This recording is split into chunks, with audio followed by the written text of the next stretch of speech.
Boa noite.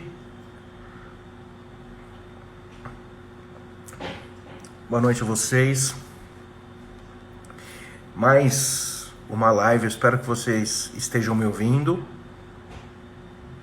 Olá, Juliana, Rodrigo Dori, Dório, meu caro, vocês me ouvem bem? Natália, como vai? Júlio já entrou, o nosso convidado de hoje, já vou chamá-lo. Só peço que me avisem se todos vocês me ouvem. Estão me ouvindo? Olá, Nicole, Silvana. Bem, o joinha, eu acho que eu tô com fone de ouvido. Perfeito, agora sim. Juliana, muito obrigado pelo retorno. Perfeito, perfeito todos vocês. Boa noite. Hoje um tema que foi muito pedido, na realidade, né? O tema da LGPD, Lei Geral de Proteção de Dados. Então é sobre esse tema que nós vamos tratar hoje com um amigo, parceiro, e eu já vou apresentá-los a vocês. É o Júlio, meu caro. Deixa eu encontrar o Júlio aqui, que eu acho que já entrou, Júlio César Guzzi. Convite para o Júlio aceitar. Assim que ele aceitar, ele entra conosco na imagem e já começamos o tema de hoje. Leonardo, olá, meu caro, está me ouvindo? Perfeitamente bem. Como vai, Júlio? Tudo bem, graças a Deus. E vocês? Bem, todos muito bem. Eu mais apaisana que você hoje. Imagina, o compromisso diário e as reuniões não deixam eu estar um pouco mais confortável, mas vamos lá. Vamos lá, deixa eu antes de mais nada, meu amigo, vou te apresentar a todos os nossos participantes da live de hoje, né? Júlio Guzzi, meu amigo, meu parceiro, eu queria esclarecer a todos, e é uma grande oportunidade para esclarecer a todos que o Júlio, o escritório dele e o meu escritório, nós fizemos uma associação de escritórios e agora somos sócios, né? E então passaremos a advogar juntos. Como vocês perceberam, houve uma mudança, inclusive, no logo, no logo que nós encaminhamos o material de mídia para vocês, e nós estamos dividindo agora o mesmo espaço físico, inclusive, juntamos nossos esforços, construímos e fizemos uma unidade. Inclusive, o Júlio está numa das salas de reunião que eu estou reconhecendo, né, do nosso novo escritório, né, Júlio?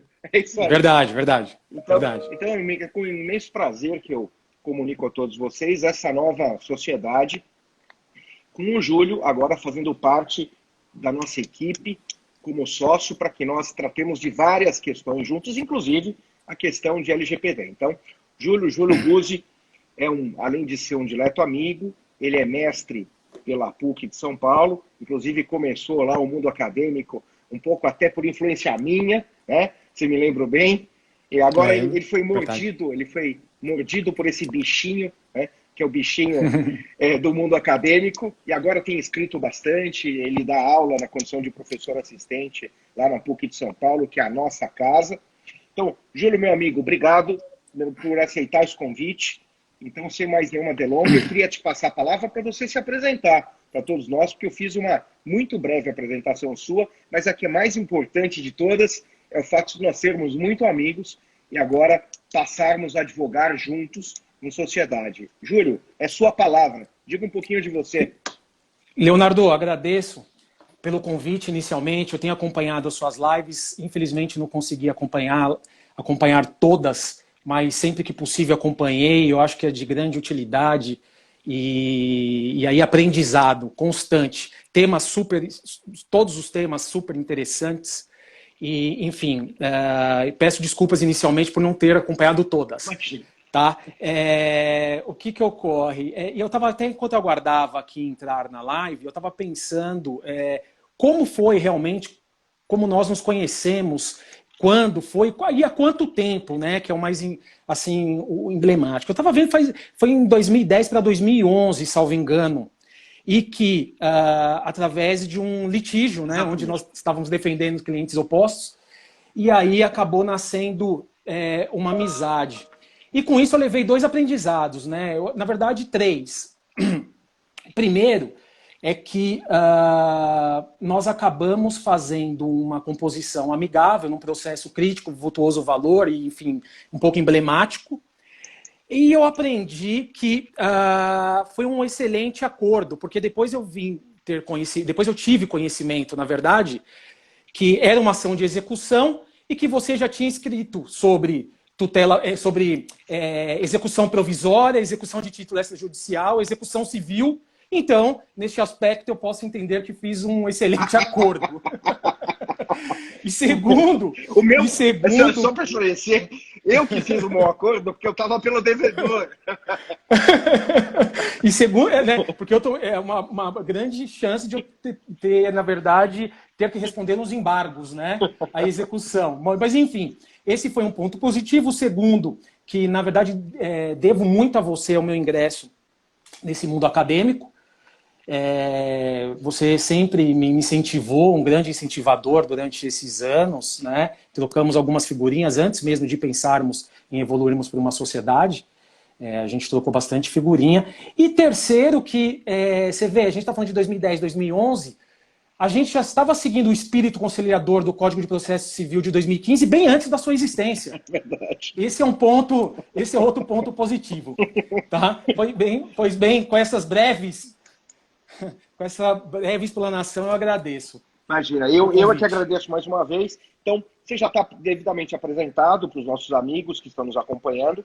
E o tema hoje é muito palpitante. Júlio, eu demorei um pouco para trazer esse tema numa live, embora houvesse alguns pedidos, porque eu estava aguardando até uma definição da vacatio legis, que nós ainda não temos. Já eu vou falar isso para você. Mas o Júlio, particularmente, ele está muito mais... eu acho mais interessante que você trate desse tema do que eu, porque você tem estudado esse tema já há bastante tempo, né? Eu até queria te perguntar como é que você se encantou, como é que aconteceu de você estudar essa questão do direito digital, da informação e particularmente da LGPD. Oi, alô? Você está me ouvindo? Voltei aqui. Leonardo, tô ouvindo. Voltei também, deu uma picotada. Se eu entendi bem a sua pergunta, é sobre como iniciei, né? Como eu iniciei o estudo sobre o tema? Sobre este tema particularmente. Isso. Ah, tá, porque deu uma cortada. Vamos lá. Aqui no Brasil, em 2010, foi quando iniciou esse debate sobre a LGPD, né? Foi em 2010 que começou com o anteprojeto de lei, né? Depois tivemos vários outros anteprojetos, enfim, tudo mais. Nesse interim foi aprovado o Marco Civil da Internet. Você recorda bem lá, a gente está falando em 2014, né? Naquela época, nosso escritório de advocacia foi procurado por uma empresa de tecnologia, lá em 2014, para saber os impactos dessa lei do Marco Civil da Internet e desse anteprojeto que já sabendo que mais cedo ou mais tarde se tornaria uma lei, quais são os impactos no meu ramo de negócio? Bom, no meu ramo de atividade. Pois bem, quando a gente começou a investigar a empresa e começou a fazer um levantamento de tudo, nós verificamos, constatamos sérios problemas de gestão de negócios mesmo, né? Bom, e a gente parou e falou o seguinte, olha, nada adianta adequar-se às leis se vocês, se continuarem assim, vocês sequer vão sobreviver. A verdade é essa. Então, não adiantaria. Quando, então, naquela época, nós começamos a trabalhar nas duas frentes, né? Uma de resgatar esse business plan da empresa, esse plano de negócios da empresa, e outra, paralela, num segundo plano, a questão da LGPD e do Marco Civil da Internet. LGPD, eu falo LGPD, mas nem existia, né? Era só o anteprojeto. Resumindo, essa empresa ela está ativa hoje, forte no mercado, tá? Bem assim, é uma empresa inclusive conhecida, que há muito tempo, desde lá, discute o tema proteção de dados. Perfeito. Desde lá ela vem discutindo, e eu sempre participando ativamente desse projeto dela, que se materializou, conversando, né? E hoje ela está apta, vamos dizer assim, para encarar esse desafio. E foi assim que começou, estudando um pouco do anteprojeto, um pouco da lei, e agora, depois da pandemia, com essas diversas situações novas que nós estamos vendo por aí. Então, meu caro, vamos começar a tratar desde já, para esclarecer todo mundo, a questão da vacatio legis. Afinal de contas, quando entra em vigor a lei, né? Porque eu já tratei disso, você sabe, numa live, e queria trocar figurinha com você, porque nós estamos com um problemaço, né? E problemaço, problemaço. E eu lembro que você chegou a comentar, foi uma das primeiras lives, se não a primeira, porque a história mudou um pouco de figura e ficou complicado depois da pandemia, né? Porque aí surgiram diversos projetos de lei, a medida provisória, e virou uma bagunça. Bom, pois bem, a verdade é que, seguindo a LGPD, que é a Lei 13.709, né? 13.709, a vigência ocorreria no próximo mês, agora em agosto. Exato. Tá? Ele entraria em vigor agora. Contudo, em épocas de pandemia, nós temos veio a medida provisória 959 de 2020, né? Que alterou essa vigência para maio de 2021. 3 de maio, né? De 2021. 3 de maio. 3 de maio de 2021. Vale destacar que essa medida provisória, inclusive, seu tema central não é LGPD, Não, né? não é. Seu tema central não tem nada a ver, é questão do benefício emergencial. Exatamente. Então foi tratado lá nas entrelinhas, lá no rodapé, vamos dizer assim, da lei, sobre a sua vigência prorrogada para 3 de maio. Até aí, normal. Tá? Vamos embora. Se bem que se discute muito essa questão da urgência, né, dessa MP com relação para atacar este ponto específico. E eu tenho um trauma, aqui só um parênteses, eu tenho um trauma com medida provisória, né? Porque eu recordo-me que quando eu estava para defender a minha dissertação de mestrado lá na PUC, na época, eu dissertei sobre a desconsideração, um tema relacionado à desconsideração, e na véspera a medida provisória 881. Surgiu a medida provisória 881 de 2019, que mudou nada mais, nada menos que o artigo 50 do Código Civil, a teoria maior da desconsideração. Exatamente. Ou seja, então você fala de medida provisória, eu já dou uma tremida aqui. Mas vamos lá. Qual que é o problema de tudo isso? Surgiu. O problema é o seguinte, a MP, essa medida provisória, ela tem vigência imediata, né? Hoje, o que está valendo é a medida provisória, certo?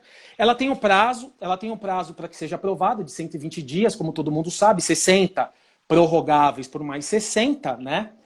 E se ela perder eficácia, vamos dizer assim, será restabelecido o prazo previsto na LGPD. Ou seja, agosto agora. Ou seja, se não for convalidado em lei, agosto, mês que vem, está valendo a LGPD. Com exceção, obviamente, das penalidades e das sanções, que isso, independente do caso, é agosto de 2021. E por quê? Por conta de uma lei fruto da pandemia também. Que a lei fruto da pandemia. A 14.010 de 2020. Então, veja, fruto da pandemia. Então, olha que loucura. Vamos sistematizar. Em tese, já está em vigor, desde dezembro do ano passado, a questão da agência, enfim, já a gente vai tratar, dos órgãos reguladores da questão de proteção de dados que não existem. Esse é o primeiro ponto. Não existe. Não existem, okay. Mas já está em vigor. E agora nós temos o seguinte problema. E detalhe, essa autoridade nacional nem foi criada pela lei-mãe. Foi criada depois na alteração. É isso aí. Então, ou seja, a autoridade de rigor sobre a autoridade já está em vigor. Só que a gente não tem autoridade. A Autoridade Nacional de Proteção de Dados. Depois, os outros dispositivos da lei, tirando as sanções, elas podem entrar em vigor hoje. Medida provisória em vigor, 3 de maio de 2021. O problema é que, se a medida provisória não for convertida em lei, ou se houver conversão em lei com veto a esse dispositivo, que também é possível, o que pode acontecer? Sim. Ela pode, quando isso acontecer, a gente já pode nascer, ou seja, a lei já estaria em vigor. A lei já estaria em vigor. Pois é. E as penalidades ficaram por conta de uma outra lei fruto da pandemia. Essa era uma medida provisória já convertida. Não, desculpe, não houve. Era um projeto de lei que frutificou numa lei, a 14.010, só para agosto, dia 1º de agosto de 2021. Essa é a bagunça que nós temos. Então, para saber se vai estar em vigor ou não em agosto, resta acompanhar a medida provisória 959. E o pior, não bastasse tudo isso, o prazo de 120 dias, 60, né? 60 mais 60 prorrogáveis, ele termina depois. Depois da vigência, que é agosto. Depois da vigência que a lei vai entrar em vigor. Ou seja, olha a bagunça. Na verdade, o que acontece? As empresas, os interessados, não podem ficar esperando o que vai acontecer. Concordo. Já era para ter agido nesse exemplo da empresa que eu falei lá atrás, né? Porque a gente corre sério risco de que no mês que vem esteja valendo. Exato. Mas, de qualquer forma, ninguém será punido pelo descumprimento até, na verdade, agosto de 2021. Do ano que vem, 2021. de 2021. Tá. É isso aí. Então, esclarecida essa bagunça para todo mundo que está nos ouvindo, eu acho que a gente podia já prosseguir. Queria que você falasse rapidamente, se é que é possível. Sei que é uma lei complexa, é uma lei com uma série de definições, uma série de conceitos que todos nós precisamos nos habituar. Mas para que serve, Júlio? A LGPD veio para quê? Né? Essa lei, a LGPD, ela veio para criar uma regulamentação para o uso, proteção e transferência de dados pessoais no Brasil. Tá? Já existia na Europa, enfim, e tudo mais, mas veio no Brasil para isso. Então, voltando para a regulamentação do uso, proteção e transferência de dados, tá? Pessoais. Isso tanto faz no âmbito público, privado, né? Essa lei estabelece de forma clara quem são as figuras envolvidas aí, né? E quais são suas atribuições, responsabilidades e penalidades no âmbito civil. Basicamente é isso, tá? Agora, veja, isso basicamente parece simples, mas não é, né, Júlio? O que a gente precisa esclarecer é que todas as empresas agora precisam se adequar a esse tratamento de dados. Então, os dados pessoais, que são os dados fornecidos, né, por qualquer pessoa, para vários negócios, para a realização de instrumentos contratuais, para contratos, para simplesmente acessar determinadas plataformas eletrônicas, para adquirir um produto ou um serviço. Esses dados agora, eles vão merecer um tratamento específico. E veja, esse tratamento, ele é bem regulado pela Lei Geral de Proteção de Dados, né? Com várias responsabilidades, várias implicações. Então, é importante que as empresas se conscientizem que, a partir de agora, é imprescindível ter um olhar diferente, né? Você concorda Passou comigo? da hora. Passou da hora, né? Concordo, e eu sempre falo, né? Passou da hora. Muitas vezes nós somos procurados, estamos sendo procurados agora. Olha, estou na dúvida se vai ser agosto agora, olha só, um mês antes. E o que fazer? Só que não é tão simples assim, até porque não é meramente jurídico, não envolve só o profissional da advocacia em si, envolve outras pessoas, né? E é uma estrutura muito grande. Vou te dizer que, no caso, no exemplo que eu dei lá daquela empresa, não é assim, a gente está falando de 8 anos do anteprojeto para a lei, né? Foi um trabalho de formiguinha durante esses 8 anos. Acredito. Em nenhum momento ficou encostado, muitas discussões, né? Bom, com relação a isso, então, ou seja, a lei ela traz os direitos básicos, né? Essa lei ela traz direitos básicos dos titulares de dados. Já ia te perguntar sobre isso. Isso, vamos lá. A verdade porque aí eu acho que serve de norte para as empresas irem se adequando, né? Então, por exemplo, ela tem um capítulo inteiro sobre isso. Se nós analisarmos o capítulo 3º da lei, ela fala inteiro sobre, inteiro. E sobre o direito, especificamente, dos titulares, no capítulo 3º, ela separa, ela fala o seguinte, o direito dos titulares que decorrem de princípios, que está lá no artigo 6º, tá? E os direitos específicos, que está no artigo 8º, se eu não me engano, ao 16º, exceto o 14º, tá? Então vamos lá. Para resumir, eu tenho para mim que essa lei ela traz como direitos básicos dos titulares de dados, tá?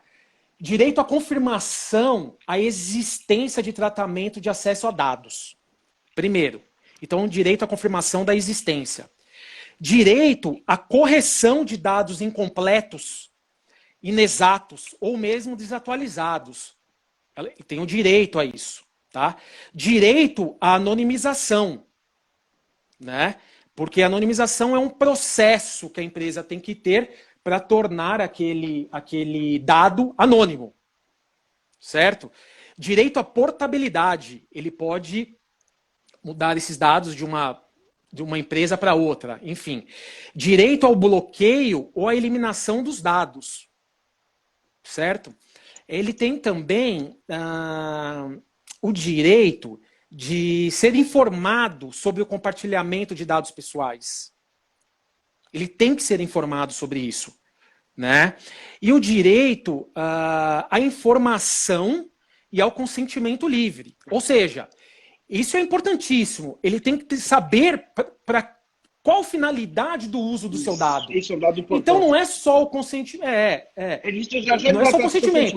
Mas assim, isso é importante. Precisa saber para que vai ser utilizado. Agora, tem uma pergunta aqui, Júlio, da Adriana, que é muito interessante. Ele pergunta se a gente poderia dar o conceito de tratamento. Sim, a gente pode. Daí eu vou dar e o Júlio me corrija se eu estiver errado. Adriana, na verdade, tratamento de dados é toda operação, toda ela, realizada com dados pessoais. Então, a coleta, a utilização, acesso, transmissão, processamento, arquivamento, armazenamento, transferência, tudo isso são espécies do gênero tratamento de dados. Então, o tratamento de dados vai desde todo tipo de operação, repetindo, feita com os dados pessoais de alguém. Desde a coleta até a sua utilização na ponta final, eventual transferência e portabilidade. Isso é tratamento de dados pela Lei Geral de Proteção de Dados. Correto, Júlio? Perfeito, Leonardo. É isso aí. Perfeito. Então, é isso aí. Então, veja, toda essa cadeia dos dados pessoais, elas merecem, na verdade, todo um cuidado, um arcabouço legislativo que foi trazido agora pela LGPD. Isso é um cuidado interno que a empresa tem que ter, né? E o Júlio está tratando de consentimento, que é uma outra questão, já a gente vai avançar, uma questão ainda um pouco mais complicada. Mas antes de ir para isso, já que a gente está falando de informação, e estamos tratando aqui do tratamento dos dados, propriamente, eu acho que é bom a gente definir, Júlio, para o pessoal que está nos assistindo, o que são esses dados pessoais, né? E mais do que isso, avançando um pouco, depois de esclarecer o que são esses dados pessoais, o que são os tais dados pessoais sensíveis, né? Que todo mundo vem falar, não sei se é taxativo ou não é. Você quer começar a esclarecer e a gente vai falando? O que são dados pessoais? Pode ser. Dados pessoais é qualquer dado relacionado à pessoa, identificável ou não. Exato. Né? Então, qualquer dado. Você falou de dados sensíveis. Não, peraí. Número de RG, CPF, qualificação pessoal, dados genéticos, né? Características pessoais. Né? Por exemplo, endereço. Isso, a gente pode dizer, por exemplo, uma pessoa que tem um olho aqui e outro lá, né? Que estava na política, tudo isso é dado cá entre nós pessoal, que pode identificar, estou fazendo uma brincadeira, mas que pode identificar uma pessoa, né? Então, todos os dados... CPF, tudo isso é dado pessoal. Tudo. Né? Tudo isso, exatamente. E-mail é dado pessoal? Olha a pergunta aqui. Claro que é. Não. Sim, depende da informação, né? Contida no e-mail. Se você tem seu e-mail, você tem seu nome e troca essas informações, tanto é que as empresas atentas à LGPD, o que elas têm feito? Não sai e-mail com anexo, por exemplo, do seu banco de dados, e e-mail que não tem anexo passa por um filtro, aonde é retido, justamente onde talvez você vá me perguntar mais para frente, dos agentes de tratamento. Por exemplo, tem um agente de tratamento, né, responsável pela LGPD, que é onde ele vai fazer esse filtro. Então, ou seja, determinadas empresas não sai nenhuma informação. Bancos, né? Bancos utilizam muito esse meio. Vai para uma central onde bloqueia. Tem dados? Tem. Opa, segura. Você tem que justificar a transmissão. Há consentimento? Não há consentimento? Qual que é o impacto disso? Né? Enfim. É isso aí. Aí você estava me perguntando dos dados sensíveis, né? Isso. Os dados sensíveis eu vejo como uma modalidade, vamos dizer assim, dos dados pessoais, né?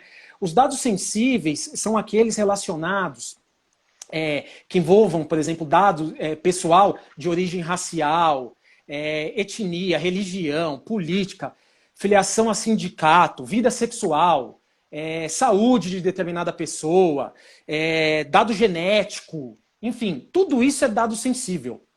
Tá? Ele tem um tratamento diferenciado e específico lá no artigo 5º da lei. Tá? Tal como tem também para dados de menor de idade. Sim. Né? Para adolescente, tal como tem. Então, o mais importante, esse rol, no meu ponto de vista, ele não é taxativo. Esse rol do artigo 5º, por exemplo, ele não é taxativo. Por quê?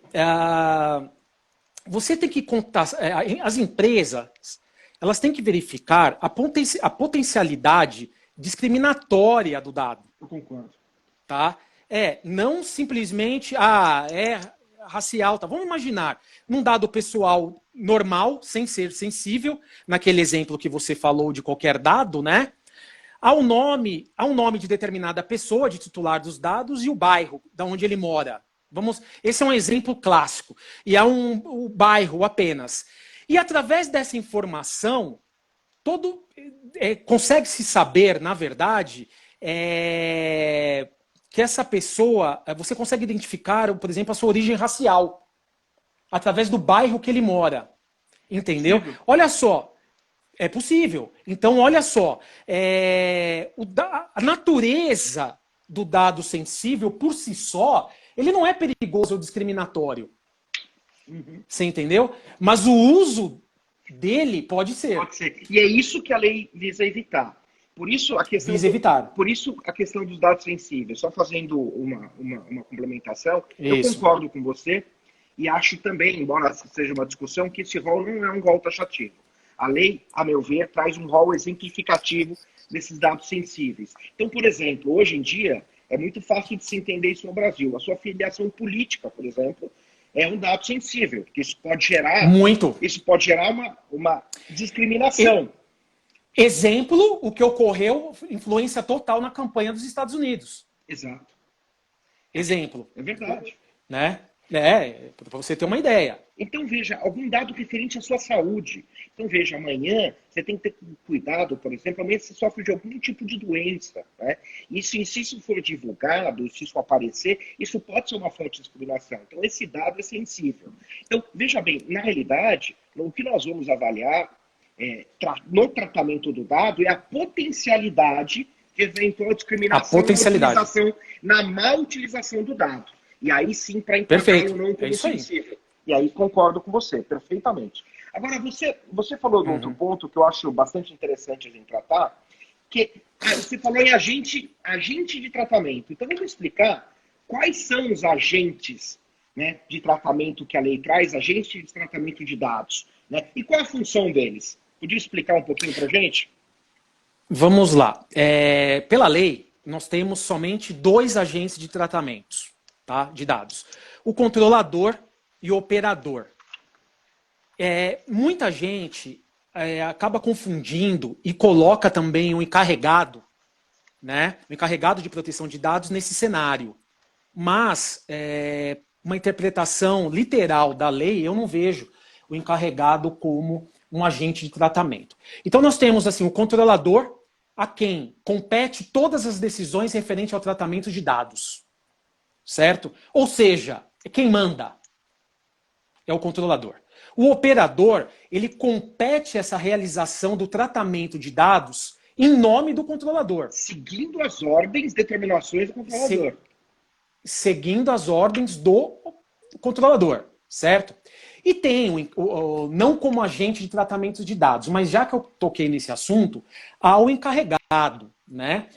O encarregado, qual que é a função dele? É o canal de comunicação entre o controlador e, por exemplo, a Agência Nacional.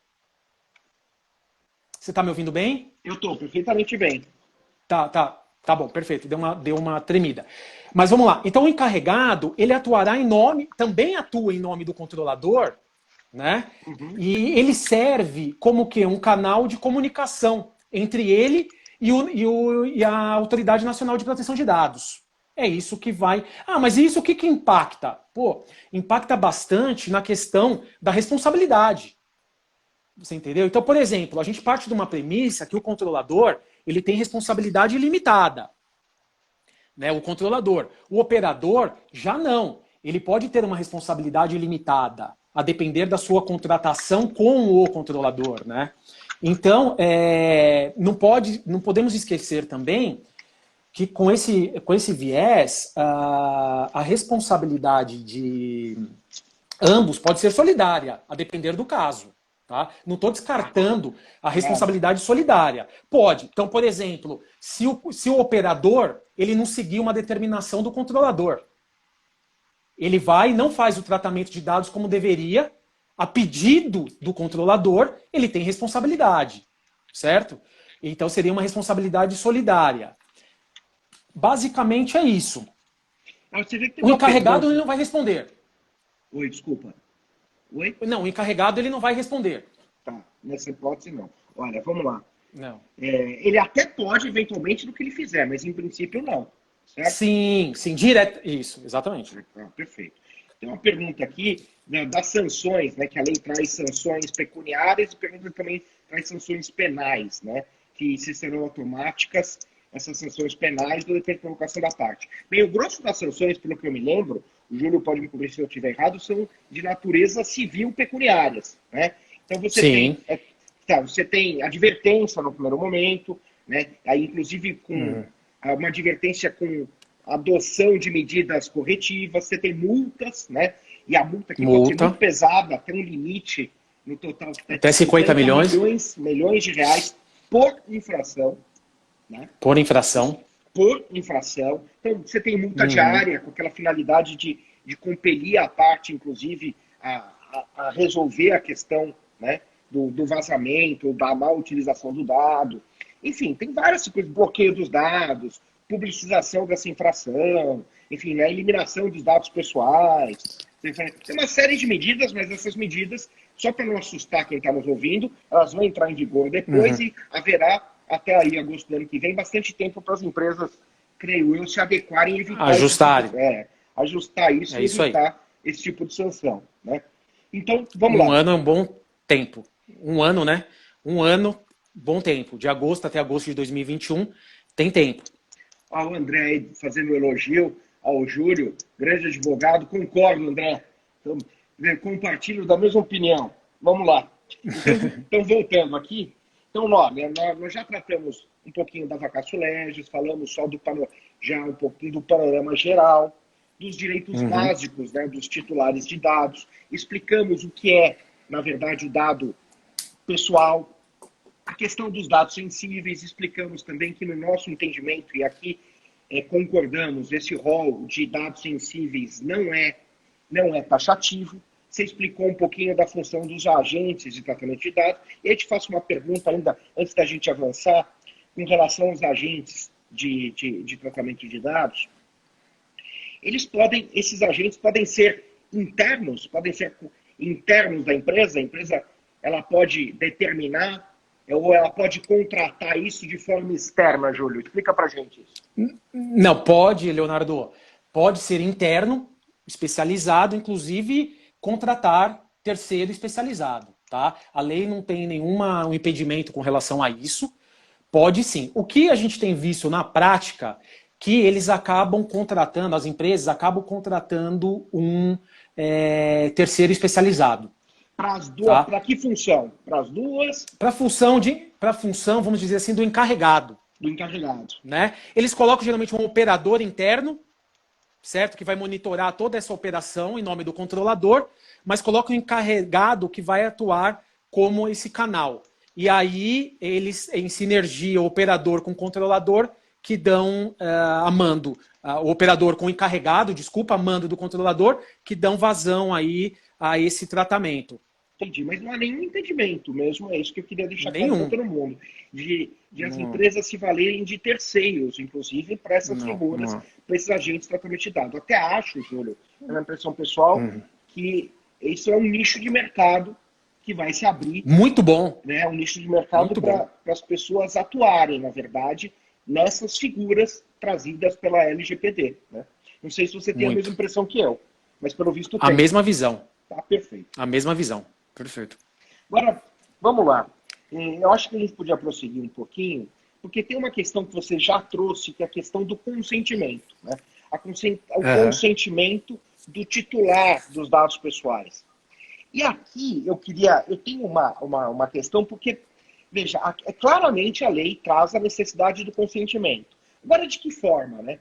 Eu tenho para mim, e aqui vou te fazer uma pergunta, porque analisando a lei especificamente LGPD, no artigo 5º, lá no inciso 7, diz o seguinte, ele esclarece o que é o consentimento. E ele fala assim, é uma manifestação livre, informada e inequívoca. Inequívoca. Inequívoca, esse é o termo que a lei traz, pela qual o titular concorda com o tratamento de seus dados pessoais para uma finalidade, isso também é importante, determinada. É aquilo que você falou, você precisa avisar qual é a finalidade do tratamento do dado. Ao passo que o consentimento também é trazido pela lei do Marco Civil da Internet, né? Mas lá, salvo o melhor juízo, o consentimento, quando fala em consentimento, define o consentimento como expresso. Fala expresso. Expresso. Então a gente tem duas locuções que não significam a mesma coisa. Então, pelo Marco Civil da Internet, o consentimento deve ser expresso. E pela LGPD, o consentimento deve ser inequívoco. Você vê a diferença? É isso, vejo e explico. Essa é uma dúvida rotineira, vamos dizer assim, né? O pessoal fala, bom, mas me explica. Um fala de expresso, consentimento expresso, e outro inequívoco. Tá? São coisas completamente diferentes, né? Esse é um problema que a LGPD trouxe, enfim, deu uma enfeitada lá, mas meu ponto de vista é que agiu bem nesse sentido. Tá? O Marco Civil da Internet, ele traz lá no artigo, você comentou, acho que é o 7º, se eu não me engano. Não, o Marco Civil da Internet. Eu não me lembro. Eu acho que o quinto é da LGPD. Da LGPD. O quinto é da LGPD. Eu recordo que são dois artigos de diferença. O 7º do Marco Civil da Internet, ele fala do consentimento expresso. Tá? Na verdade, mas o que se aplica? Júlio, o que você acha? Qual que está valendo? E aí, o que eu faço? É expresso ou inequívoco? Né? Eu entendo que o consentimento basta ser inequívoco. Por quê? Porque a LGPD é uma lei específica. Né? O Marco Civil da Internet ele trata de um modo geral. Né? Naquela época que era tudo muito novo, estava tudo muito entrando no mundo virtual, vamos dizer assim, ela traz uma forma geral. A LGPD é uma lei específica, e detalhe, posterior. Então, quando nós vamos interpretar esses dois dispositivos, falando de LGPD, nós temos que dar sim o consentimento inequívoco. Temos que obter o consentimento inequívoco. Tá? Que não necessariamente expresso, mas inequívoco. Não necessariamente expresso, porque às vezes não vai ter como obter o expresso. Agora, se conseguir obter o expresso, melhor ainda. Melhor ainda. Claro. Lógico. Mas às vezes, dependendo da atividade, você não consegue obter o expresso. Só que você comprova, através de um clique, por exemplo, que ele teve ciência inequívoca. Então, essa questão do clique eu acho interessante. Sabe por quê? Porque a gente está muito acostumado, hoje em dia, daquele famoso clique aqui, né? Clica aqui para finalizar seu cadastro. Não lê? Lê? Clique aqui para finalizar seu cadastro. Isso não basta para a LGPD. Pelo seguinte sentido, porque além de inequívoco, e esse é um ponto interessante, tem que ser com uma finalidade determinada, meu caro. Então, veja, essas expressões gerais, clique aqui, ou você clicando aqui, você concorda com o tratamento do seu dado, não vale. A gente precisa dizer em que finalidade será dado o tratamento. Certo. Então, exatamente. Mas assim, esse clique aqui, ele tem que vir posterior a justamente essa justificativa. Claro, você precisa dar a justificativa. Porque se você concorda, né? Você concorda? Isso. Clique aqui. Exatamente. E aí, cá entre nós, é expresso. Li e aceito os termos. Li e aceito os termos de uso, tal. Entendeu? Claro, mas para esta finalidade, se for genérico, não resolve. Não. Específico. Né? Por que estou utilizando o seu dado para isso? Claro, isso é bastante complicado. Então, assim, por isso... É muito. Então, veja, essa é a importância. Já, eu queria só cumprimentar, aproveitar aqui um intervalo para a gente respirar, cumprimentar várias pessoas que estão entrando aqui. Eu faço na pessoa do Álvaro, que é o diretor-presidente da Fundepad, está aqui conosco. A Nicole, eu já cumprimentei, se não fica cumprimentada. Nicole, que é da APF, Júlio, que é uma direta amiga, participa aqui de todas as lives, assim como você participou de quase todas, você disse. E eu já vi que vocês, inclusive, já trocaram mensagens numa das lives, você e a Nicole. Mas a Nicole fez uma pergunta aqui que é bastante interessante, quando a gente tratava da questão da responsabilidade. Porque você estava esclarecendo da responsabilidade dos agentes de tratamento de dados. Mas ela diz, mas independentemente da responsabilidade dessas pessoas, o diretor responsável, quando ela diz diretor, imagino, o responsável pela empresa também responde, né, pelo tratamento equivocado do dado. Essa pergunta que ela faz, qual a sua opinião sobre isso? Não, eu penso que quem responde, na verdade, vai ser a empresa. Né? O controlador ele vai responder, mas ele ele age o quê? Em nome da empresa. É isso aí. Veja, a Então, responsabilidade não é pessoal do diretor não é ou da pessoa, pessoal. mas a empresa responde pesadamente, na verdade. Né? É Responde isso aí. pesadamente. Eu também concordo, e referendo, Nicole, espero ter respondido essa questão. O Álvaro, não se Uhum. preocupe que você está atrasado, que já fica aqui de aviso, a integralidade desta live estará no YouTube depois, entendeu? Estará no YouTube, então todos vocês vão poder acessar. A Rita é uma advogada, colega nossa, viu? Enfim, ela faz aqui uma pergunta, fica imaginando o impacto nas empresas de call center, olha, é verdade. Eles podem ser considerados como operadores, como prestadores de serviço que têm acesso a todos os dados, né, dos clientes. É verdade, na verdade, o impacto aqui, deixa eu só esclarecer, é para todos os nichos, eu acho, sabe, Rita? Também para os de call Também center. Mas sabe o que é importante aqui? Eu acho, isso já já a gente vai tratar, que eu queria fazer uma pergunta já já para o Júlio, que eu acho a mais importante, né? Quais os desafios que ele enxerga com relação, para as empresas, né, com relação a esse tema? E daí acho que a gente já podia entrar nisso, eu vou fazer uma introdução. O desafio é muito grande, pelo seguinte. Nossa. Primeiro, as empresas precisam entender que tipo de informação elas acessam, se essas informações são ou não sensíveis, como ela faz o tratamento dessas informações. Ela precisa mais do que isso. Né? Ela precisa ter o controle total da informação, desde o momento em que ela tem acesso, até, quer dizer, durante todo o tratamento, ela precisa ter esse histórico, não é? Até para eventual portabilidade, o histórico inteiro do tratamento da informação, do início ao fim, precisa ser controlado pela empresa. Então, um desafio enorme. O que você acha disso, Júlio?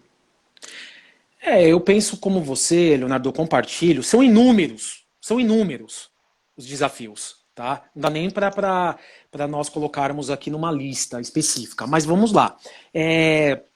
Essas empresas, elas deverão observar rigorosos mesmo, preceitos e obrigações legais, né? Com relação a toda e qualquer forma de utilização de dados pessoais de clientes, consumidores, né? Clientes, consumidores, enfim, tudo. Seja meio físico, seja digital, não importa. Inclusive, coletas, transferências, armazenamentos, como você bem disse lá anteriormente, e no compartilhamento, né? Sob pena de sofrerem aí sanções pesadas. Essas empresas, elas devem ser transparentes, acima de tudo, né?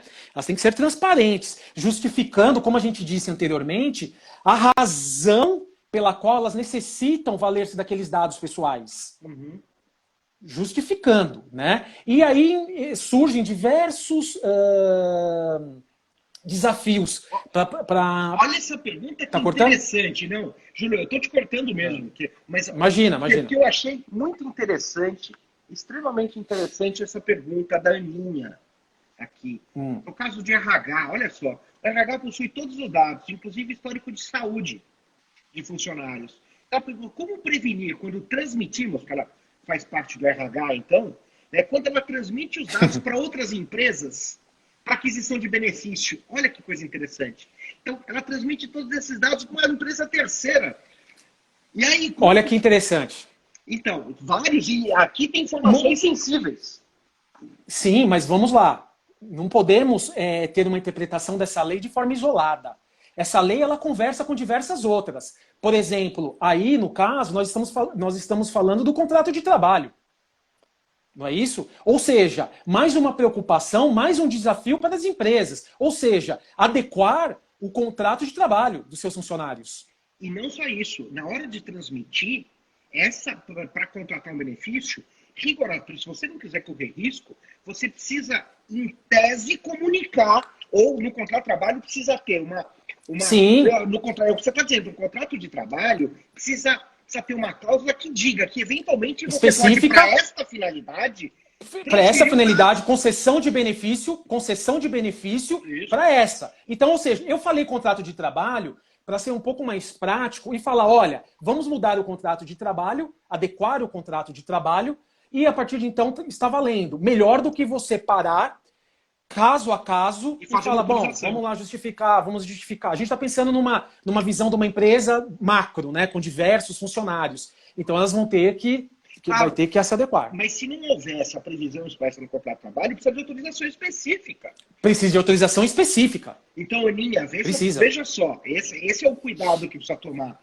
Por isso, na verdade, as empresas têm, e aí a gente está falando disso agora, um grande desafio de adequar, na verdade, os seus procedimentos, tentando, catalogando o tipo de informação que ela trabalha, para a gente, e aí em conjunto com os advogados, né, tentar entender quais os instrumentos jurídicos ela vai precisar para esse tipo de situação, justamente. Então, temos que mexer nas minutas de contratos de todas as ordens, prestação de serviço, fornecedores, contratos de trabalho. Mais do que isso, quando uma pessoa, por exemplo, imagina uma empresa de eventos, né? Uma pessoa vai e se cadastra e coloca os dados pessoais para acessar determinado evento, né? Então, há cuidados específicos a tomar, porque essa pessoa fornece a você seus dados pessoais, tudo isso precisa ser avaliado. E aí depende do nicho de cada empresa. Porque dependendo do nicho da empresa, ela vai trabalhar mais ou menos determinados dados pessoais. E digo mais, deve ter, eu não consigo acompanhar aqui quantas pessoas de fato estão nos acompanhando, enfim, estão Nesse visualizando. momento, 37. 37? Bom, com certeza tem colegas. Com certeza tem. Vários. Olha aí uma outra, olha aí vários. Agora então, 39, olha aí, 40.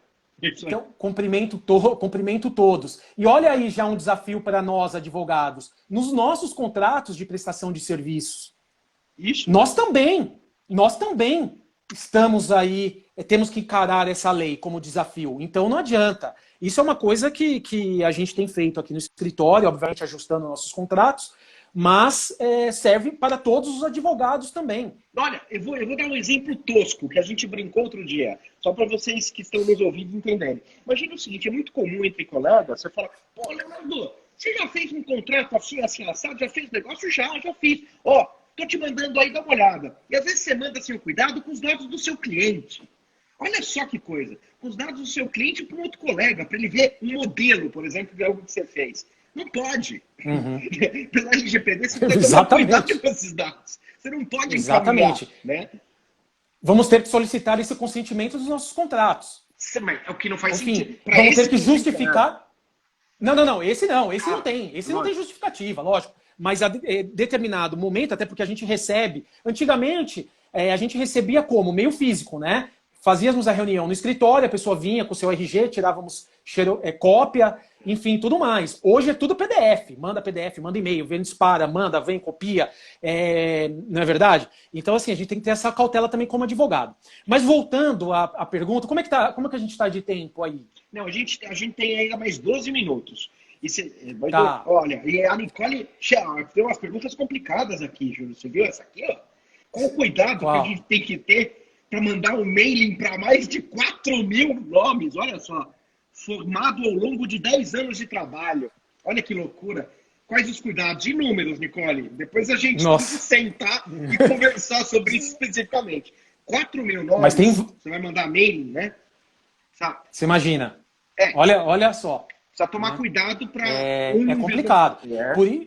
Isso que a Nicole comentou vai muito de uma necessidade que as empresas vão ter que fazer, e alguns escritórios também de advocacia, independente do ramo de atividade, não vamos centralizar em escritório de advocacia. Relatórios de impacto, né? Relatório de impacto. Relatório de impacto, enfim, que a lei impõe. Isso é uma outra, a gente chega lá, talvez mais pra frente se der tempo, mas enfim, tem a questão do relatório de impacto. Isso vai ter que ter para ver qual que é o impacto disso tudo, enfim, como que vai ser feito, né? Mas aí voltando a essas... Pode falar. Quer falar alguma coisa? Eu quero, porque tem uma pergunta chata, segundo o próprio Álvaro aqui. E a gente vai tentar responder a pergunta chata, que não é chata, a pergunta é excelente. Depois a gente prosseguir um pouquinho, porque temos alguns outros assuntos para tratar. Olha a pergunta de algibeira do Dr. Álvaro. Qual a distância entre a legislação proposta e a realidade? Visto que existem inúmeras tecnologias criadas com o propósito de usar informações sigilosas ou não? Uma pergunta dificílima, né? É muito. Qual a distância entre... Álvaro, na verdade existe, dois mundos que precisam ser, em certa medida, conciliados. Um mundo é a utilização pelas empresas, aí com o uso da tecnologia, de todas as informações possíveis. Então, veja, hoje nós temos assim, o seguinte quadro. Eu estou aqui com o meu celular aberto, conversando com vocês, né, e eu estou pesquisando para comprar um determinado produto pelo celular. A partir de amanhã, todas as propagandas que eu receber serão desses produtos. Né? Porque eles estão, na verdade, existe, e é só um exemplo que eu estou dando, hoje essas informações elas são utilizadas para várias finalidades. Para vender serviços, produtos, para captação de clientela, uma série de situações. Esse é o mundo. E a tecnologia existe para captar essas informações e para divulgar entre vários nichos de negócio. O outro mundo que precisa conciliar é o mundo legislativo. É o mundo da legislação que veio para frear um pouco isso de forma descuidada. Isso. A legislação veio justamente para colocar um freio, uma rédea, e falar, pera um pouquinho, não pode. Para você fazer isso, você precisa do consentimento da pessoa. Ela precisa concordar. Se ela concordar, você pode fazer. Se ela não concordar, você não pode fazer. Não sei se você concorda comigo, Júlio. Concordo. E o que vai acontecer com isso? Nesse exemplo que você deu, só para a gente complementar, fazer um fechamento, na verdade. Ocorre que futuramente a gente vai continuar recebendo essas propagandas tal, mas só de fornecedores de serviços, vendedores, enfim, tudo mais, dos quais a gente já autorizou previamente. Então, esse é um ponto. Então, entendeu? Não vai chegar um terceiro, como é hoje, aleatório, simplesmente lê o pensamento, apareceu. Ele vai ser aqueles que, por uma razão ou outra, você consumiu o produto dele e já clicou clicou, né? A gente fala clicou, é um estilo, é uma palavra, mas assim, já autorizou previamente essa utilização. Posso enviar informações para você? Já consentiu. Posso enviar para esse nicho de negócio. Posso enviar para esse nicho de negócio. Para esta finalidade específica, se você concordar. Para essa finalidade. Isso. É isso aí. Para essa finalidade específica, para esse equipamento específico, vamos dizer assim, enfim, esse produto, né? É isso aí. Agora, meu caro, eu queria que você me dissesse o seguinte. Eu queria falar um pouquinho, a gente tem 8 minutos, eu acho que isso é um tema importante. Tá. Eu queria entender um pouco a responsabilidade do infrator. Essa responsabilidade, a teu ver, ela é objetiva ou é subjetiva? Leonardo, na verdade, é bem complicado essa resposta, tá? A doutrina diverge, há entendimentos de tudo, assim, de todas as formas, tá? Eu gostaria de deixar isso. Eu tenho minha opinião formada, tá? Só que a lei ela caminha. Se nós aí estudiosos do direito, enfim, aplicadores do direito, vamos dizer assim, tanto o artigo 42 como o 44, se nós interpretarmos ao pé da letra, ele nos leva a caminhos distintos. Um da responsabilidade subjetiva e outra como objetiva. Eu acho que é um tema muito... Para chegar nessa minha justificativa, eu não sei, você quer que eu dê a minha opinião mesmo? Não, a gente tem que dizer o seguinte, a opinião vai depender do interesse do nosso cliente. Dá para defender... Exatamente. A questão vai depender do interesse... Júlio, aí você me coloca numa sinuca de bico. Não, veja... Porque senão eu fico restrito. Por que eu fiz essa pergunta? Não foi na maldade, mas foi para dizer o seguinte... Ambas são sustentáveis. Isso, ambas são sustentáveis. Esse é o ponto. Ok? Esse é o ponto. Ambos são sustentáveis. Ou seja, o infrator, quer dizer, para determinadas situações, a gente pode defender que a atitude do infrator ele não responde se não agiu com culpa. Em outras situações, isso aí, a responsabilidade... Independentemente da culpa, só para esclarecer para quem não é advogado, né, havendo só um nexo de causalidade, né, já responde. Entendam, dá para defender, e aí eu concordo com o Júlio, as duas posições, independentemente da nossa opinião. Nossa opinião depois a gente vai escrever, eventualmente vai divulgar, mas é uma opinião acadêmica. Isso não quer dizer que na prática a gente não possa defender um ou outro entendimento, porque os dois são válidos pela lei. Perfeito. Para finalizar, quem que vai regular? Se é que alguém vai regular essa lei, hein? Putz... A Agência Nacional, né? A Autoridade Nacional, na verdade, né? Tá em vias de... Eu acredito que tenhamos aí nos próximos dias, vamos esperar aí logo depois dessa decisão da medida provisória, o as cenas do próximo capítulo, como eu digo, né? Eu acho que vai vir, ela já deu uma amadurecida, a questão da autoridade nacional, já deu uma amadurecida com a alteração da lei, com a 13853, né, de 2019, que mudou a de 2018, já fez nascer, coisa que até então nós não tínhamos. Então eu acho que nos próximos dias aí nós teremos aí alguma novidade com relação ao tema. Só se você me permite, eu acho que o seguinte, a gente estava conversando dos principais desafios para a implementação lá das empresas, talvez eu dei um apanhado muito geral, né? Eu falei o seguinte, são inúmeros desafios, enfim, tudo mais. Mas olha só que interessante, eu acho que dá até para a gente elencar alguns. Então, por exemplo, a empresa ela deve, em primeiro lugar, acima de tudo, ter compreensão, compreender o escopo da aplicação e o conceito da LGPD. Né? Transmitir isso a todos os seus colaboradores. Então, ou seja, dar essa... Eu acho que o primeiro ponto é isso, entender a lei. Opa, nesse aspecto ela vai precisar de advogados. Primeiro ponto, para fazer... contextualizar tudo isso, né? Ela tem que nomear um encarregado, como eu disse, para ficar aí nessa linha de frente, né? Identificar, através de auditoria, do diligência, enfim, tudo mais, separar o que é dado pessoal, o que é dado sensível, o que é dado da criança, enfim, fazer um escopo geral com relação a isso, né? Realizando auditorias, fiscalizando, a gente chama de mapeamento de dados. Né, fazer a elaboração de mapeamento de dados, com um mapeamento profundo das suas operações. Revisar as suas políticas de segurança, revisar documentos jurídicos, como você bem disse, né, que aí entra a nossa figura, né, tornando-se compatível com a legislação. Elas têm que criar bancos de dados. Olha só, você falou do nicho a questão de emprego, né? Isso aí vai surgir um campo de trabalho enorme. Vai sim, porque muito mais do que um encarregado, né? O encarregado que vai fazer essa comunicação com a autoridade. Ela tem que ter uma pessoa que vai alimentar esse banco de dados. No final, ela vai ter que ter um controle de validação do término do tratamento, para ela não ficar refém a vida inteira. Então, ou seja, olha, estou elencando aqui pontualmente alguns casos que me surgiram, mas são vários, tá? Então deixa eu fazer o nosso jabá, né?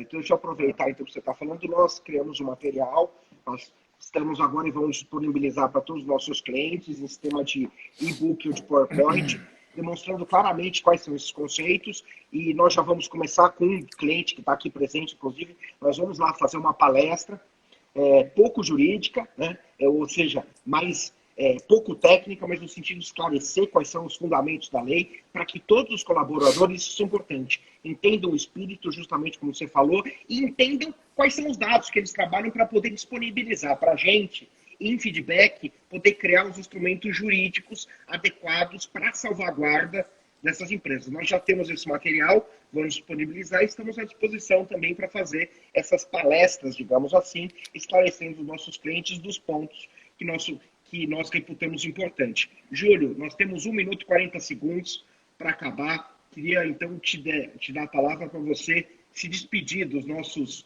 participantes, por favor. Leonardo, mais uma vez eu agradeço o convite que me foi formulado, agradeço muito mesmo, é uma honra, apesar de nós estarmos no mesmo escritório, eu sei que essa rotina nossa, loucura, acabamos nos encontrando pouco, né? Assim, pessoalmente, ainda mais em época de pandemia, a verdade é essa. Eu agradeço pela oportunidade e agradeço, acima de tudo, todos os presentes aí que se dedicaram um pouquinho do seu tempo para nos ouvir. E me coloco à disposição. Depois, muitos devem ter meu contato, eu não consigo acompanhar quem entrou, muitos devem ter meu contato, outros que não têm aí o nome do nosso escritório, que estamos nesse novo desafio, né? E eu fico à disposição para elucidar dúvidas e vamos aí nas empresas e vamos bola para frente. Segue o jogo. Vamos torcer para ela só entrar em vigor no ano que vem, mas se não entrar, estaremos preparados. Vai derrubar... Preparados, já estamos. O Instagram vai nos derrubar em 30 segundos. Quero mandar um beijo para todo mundo, agradecer enormemente a todos que estão nos ouvindo. Júlio, meu parceiro, obrigado. Um grande abraço. A gente se Leonardo, fala, grande abraço. Se fala amanhã. Um grande abraço. Tchau para você. Um abraço, tchau. Até mais. Tchau. Um abraço.